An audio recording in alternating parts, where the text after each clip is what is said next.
Okay, we're live on all of our social media platforms right now. So we were going to have Marcella on, but now we are going to have Marcella's daughter. And what's your name? My name is Leah.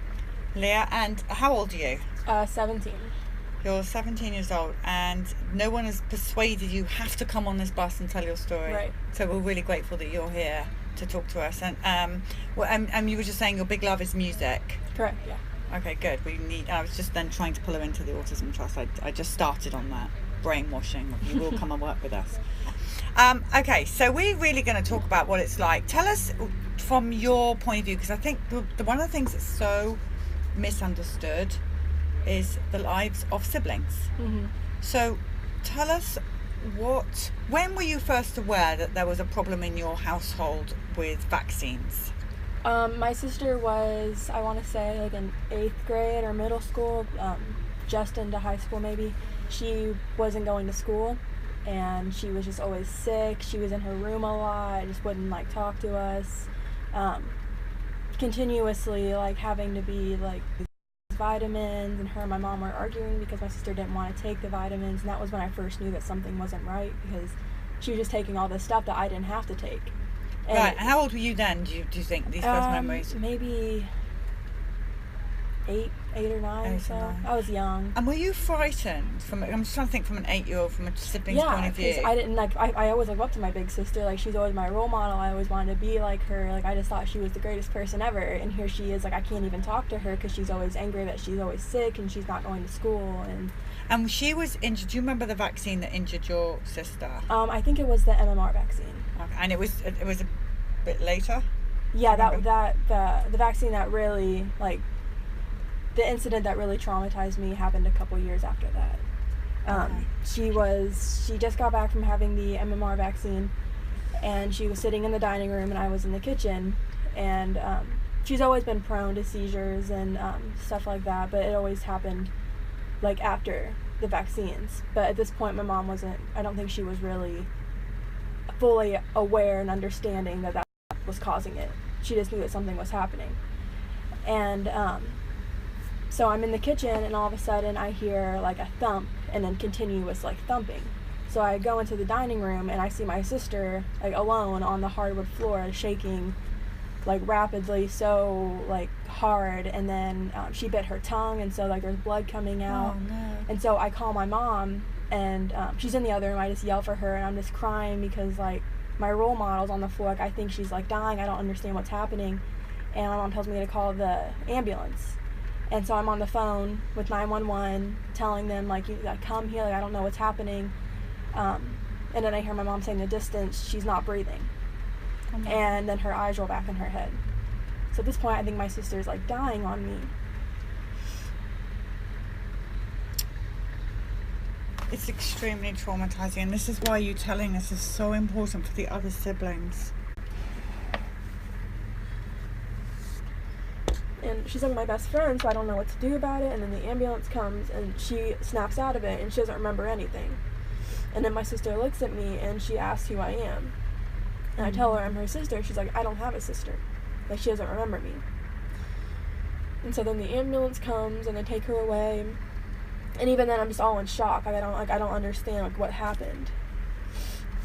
And that was when it all kind of clicked together. That all the sickness and everything, that is what it was leading to. So ever since then, that was when I think my mom just felt all this guilt from giving her the MMR vaccine, because deep down she knew she shouldn't, but the doctor just kept pushing her, and she wasn't into this whole vax thing at that time. So it was easy.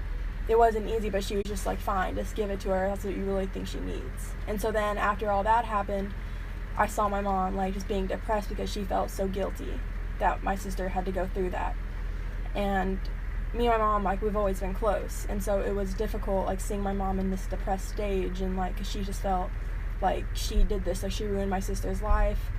And my sister, because of vaccine, she has Asperger's syndrome, and my mom always thought that she just ruined my sister's life because my sister is just angry, and my mom tries to talk to her about it, and she just doesn't want to accept it, which I think is part of the Asperger's. So here's my sister that I knew before, and then she's just completely changed because of how vaccines have affected her. And I every time I see, like the other night at dinner, there was an old woman who fell, and then she started shaking, and I instantly just lost it and started bawling because it reminded me of my sister. Like, it's a very triggering. You've suffered extreme trauma. Yeah. And post-traumatic stress disorder, and many siblings Yeah. have this, and many don't know how to deal with it. Some turn to drink, Right. to drugs, to whatever, because they don't know how to take this pain away Mm-hmm. of their siblings. Many siblings also talk about guilt. They feel guilty that it's them, or they feel guilty that they're grateful it's them, Mm-hmm. and not them. Right. And if it wasn't for, for example, Billy being injured, maybe Bella would have got the Gardasil, or Mm-hmm. it's Right. this whole load of emotions Yeah. that run through. And many talk about how they hear their parents crying Mm-hmm. when they're not, that the parents haven't intended for them to hear they're crying. Right. It's all just like, it was a very emotional time because my dad didn't really know what to do about it, because he is the type of person that kind of just like anything that's bad, he just blocks it out, and he didn't want to understand. So then it caused a lot of negativity in the house, because here my sister is just like confused and angry and still sick because of this, and then my mom's feeling guilty, then my dad's just not choosing to understand, and I'm this young girl like wondering what happened to my family, you know what I mean? And so that is just like, ever since then, like, things just haven't been exactly how they used to be, just because of vaccines. It can destroy a family. Right. Now, your mum has taken the bull by the horns Right. and used all her scientific research skills to Mhm. switch into what went wrong. Yeah, that definitely was. As soon as that happened, she definitely switched and started researching, and then that was when like all of this happened. Now, with that, so you and Bella and Tobes are kind of similar in a way, in that you have to deal with a lot of haters Mm-hmm. hating on your mums. Yeah, I actually made I saw a Facebook post the other day that said that this mom might be facing jail time because she refuses to vaccinate her 9-year-old son. And I shared the post and said, this is ridiculous, like, it's not illegal to not vaccinate everyone, it's their child, they don't want to do it, it's fine. So many comments from people saying, you need to vaccinate your child and this and that, and she should go to jail because she's not taking care of her child. And it's just like, because they haven't gone through what parents and siblings and just relatives in general have gone through with vaccine injured children. Like, they don't understand. And you tell them that, and they're just like, oh, they're just allergic to it. Like, they're not allergic to the vaccine. Like, there's stuff in the vaccine that we should never be getting into our bodies. And every comment that I didn't exactly know the answer to, I would just tag the vaxtruth.org website, and they would be like, oh, is that your mom? I'd be like, yeah, that's my mom on the cover you see right there. And they'd be like, oh, well, she doesn't know what she's talking about. And I would say, like, all right, like, you keep thinking that. Like, Do you know how many people sit where you're sitting right now and thank your mother for saving them and their child? Yeah. She has, I know for you, this is one where I'm going with this. I'm as sibling, not just sibling, but also the daughter of a mum that's out there, like Marcella, who is out screaming from the rooftops so she can save babies. With that comes, you know what, extra stress for you as well, even though you may be immensely proud, is your stress. I see it in my kids. I see it, that you have to live, and we're so grateful to you. We're so grateful to all the siblings, and the siblings need way more voices out there standing up for them, because they're the forgotten generation. Because all of the parents, the minute your sister got injured, how much attention did you get from your parents compared to how much you did before? I barely got any, because they were all focused on her, which was also a different thing for me, because I didn't really, at the time, I didn't really understand what was happening as well. I just knew that she was sick, and it was just weird for me to, like, be pushed. I felt like I was kind of away, not intentionally, but just because they were so concerned for her and everything. I would say that the siblings are the true heroes in this. Yes, Oh, definitely. the people that are injured, yes, but the siblings, feel double pain. Mm-hmm. They feel the pain of their parents and their siblings, and you see the grandparents. There's pain everywhere. Because I was able to just sit back and see how it affected everybody, like, negatively.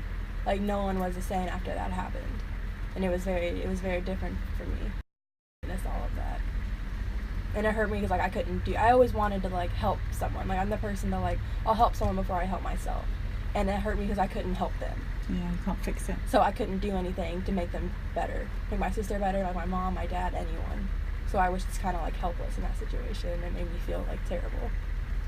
What do you think when you see things like the HPV Gardasil vaccine commercial, where they're saying, "Mom, did you know?" And then you see maybe on the news a doctor saying, "Get your damn vaccines," and then you turn on another news and they're jailing mothers for not vaccinating their children. Or what goes through your mind having lived through it from a sibling's point of view?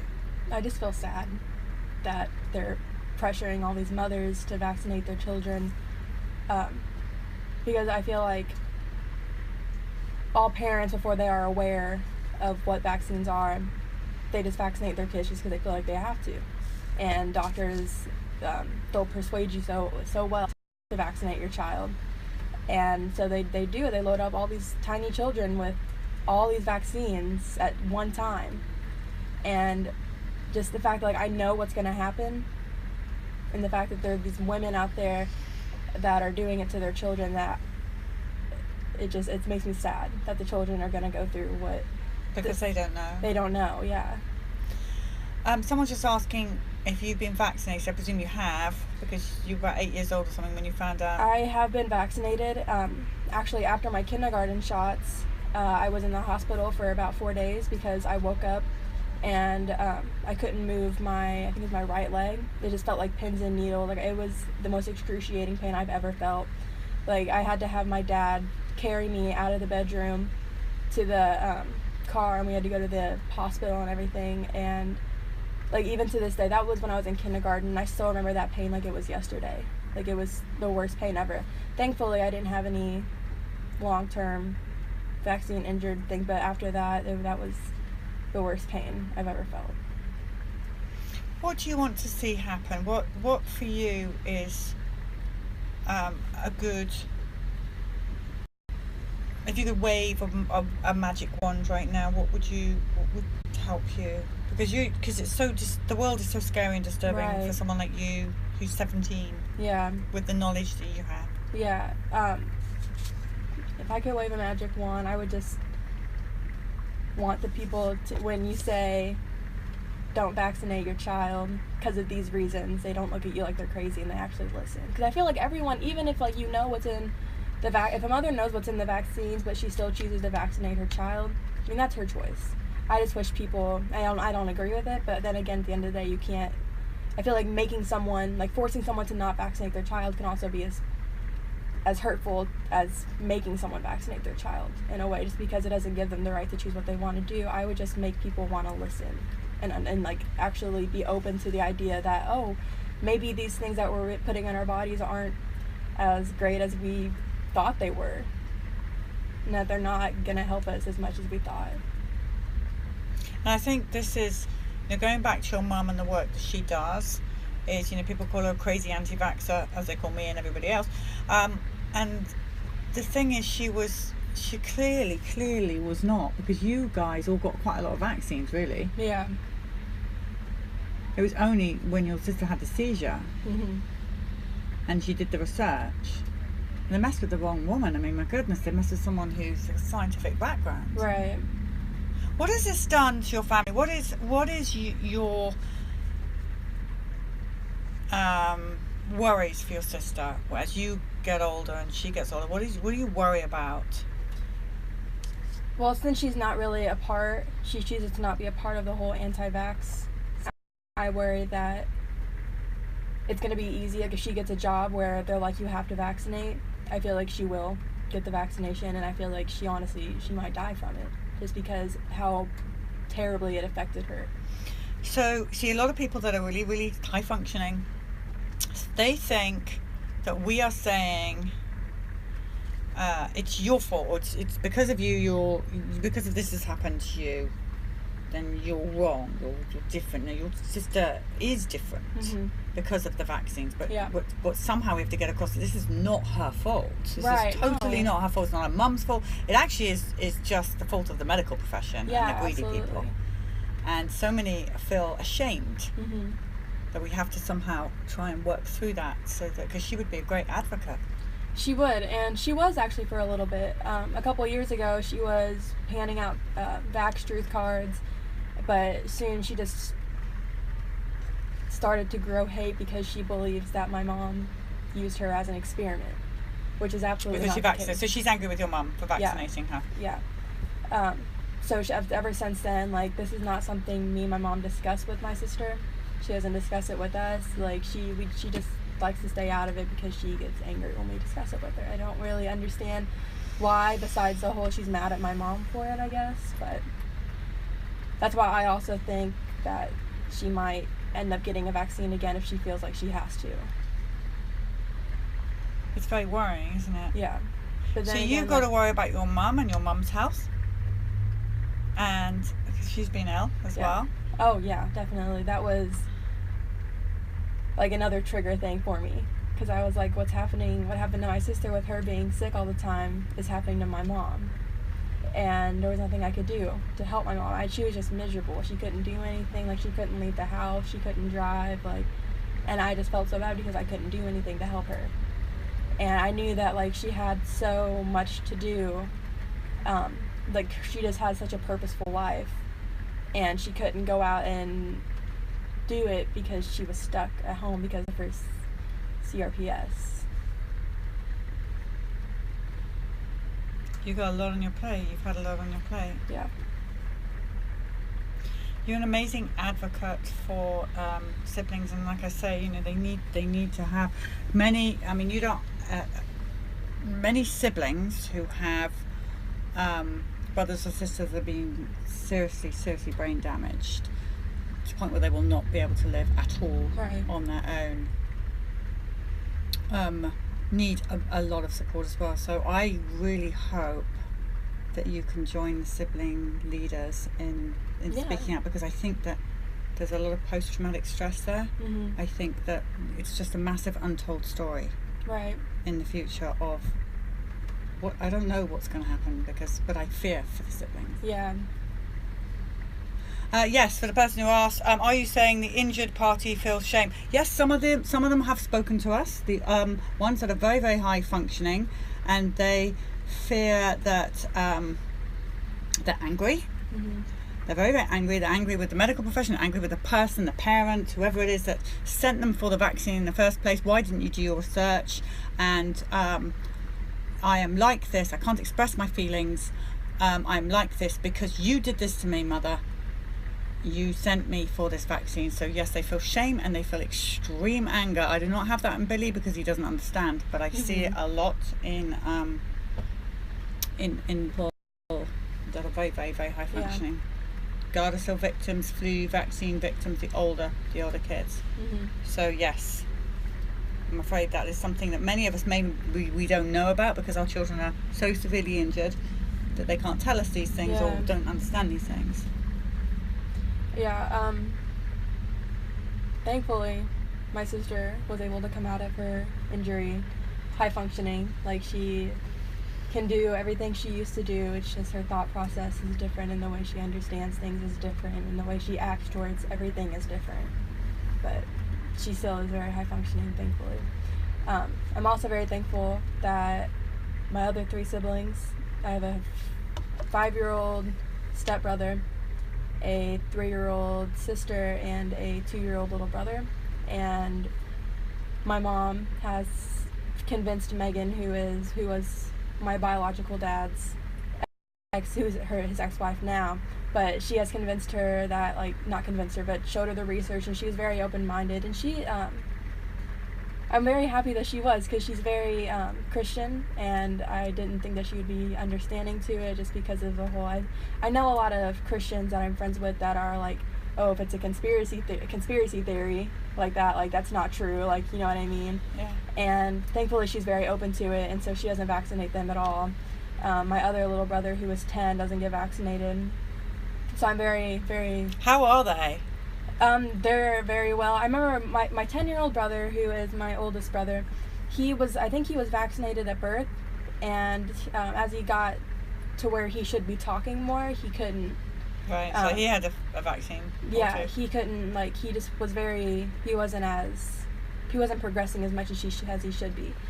So, my mom spoke with Megan, showed her some books, let her do her own research, and then Megan was like, wow, this I shouldn't be doing this to my son. And so ever since she stopped vaccinating, he was talking more, he was doing everything he should be doing at the age. So now he's super athletic, plays all the sports, like, he loves school. Like, so I'm very grateful that his vaccine injury wasn't a long-term one as well. Yeah, that's you're an amazing person. Thank you. You really are, and a lot of people saying how beautiful you are. Oh, thank you. Yeah, you're very beautiful inside and out. Your mum must be so proud of you. I'd be proud of you if you were my daughter. And I'm so excited that we have someone like you that can speak up on behalf of our children. Mm-hmm. Not only because you were injured yourself in some degree, and hanging out with the other siblings. Bella and Toby are out there as well, because I've got a feeling you're going to need each other. Yeah. As the next generation come along. Yeah. Is there anything else you want to say to the people? Is there any advice that you can give to other siblings? For the siblings, when you tell people that you're not vaccinated, your peers, they're going to think that you're crazy. But because I thought that for a while. I was kind of like ashamed that I was younger and I was like, oh, everyone's getting vaccinated, like I'm the only person not getting vaccinated. Like, that's weird. And I was like, Mom, like, why are you like making this to me? But then as I got older and I understood more, I don't care who knows that I'm not vaccinated. Who's my ex-boyfriend now, I actually taught him about vaccines, and so now he's completely anti-vax, and he was like, I never knew any of this. I was like, I know, and people think it's just like we're just pulling things left and right, but like it's just the facts that people aren't digging deep enough to see, because they just see, oh, vaccines are gonna keep my king sick, perfect, and they don't look into what's inside of it. So just don't care what people say or think when you tell them that you don't vaccinate, and just keep doing what you're doing. Everyone can tell you are Marcella's daughter. Yeah. What do you go? So you're going to be living here in Arkansas for a bit? Yeah. And we're actually looking for apartments. You're looking for apartments in Arkansas. Now, what are your plans here? What do you want to do? Hopefully go to college, because I'm not in high school anymore. I graduated high school. I was supposed to go to college, but then I just didn't because I wasn't ready. But hopefully I'll go to U of A. Because you're just 17? Right, yeah. I graduated a year early from my high school. You are one clever cookie. Thank you. Well, if you ever feel like doing a little stint on the bus, I know the peeps would love you. See Toby out there and Bells. Yeah. So join the siblings. We want the younger generation to start to, get involved, and you already are. So do you ever feel like coming along with us on this trip? Absolutely. We'd love to have you. Everybody loves you, and they think you're amazing, and they thank you. Yeah. Thank you very, very much. Okay, yes, they're saying please come on the bus. Well, I'll talk to my mom. Yeah, talk to your mum and come on the bus for a little bit. We'd love to have you. Okay, right, we're going to... We do... It's not always a lap of luxury. Generators goes out. Yeah, that's what my mom was telling me. We sleep on sofas sometimes. But it's an adventure. We never know where we're going to be or where we're going to break down. So perfect. There you go. It's perfect for the younger generation rather than the older generation. Make a story out of it. All right, everybody loves you. Okay, we're coming off. Here we go.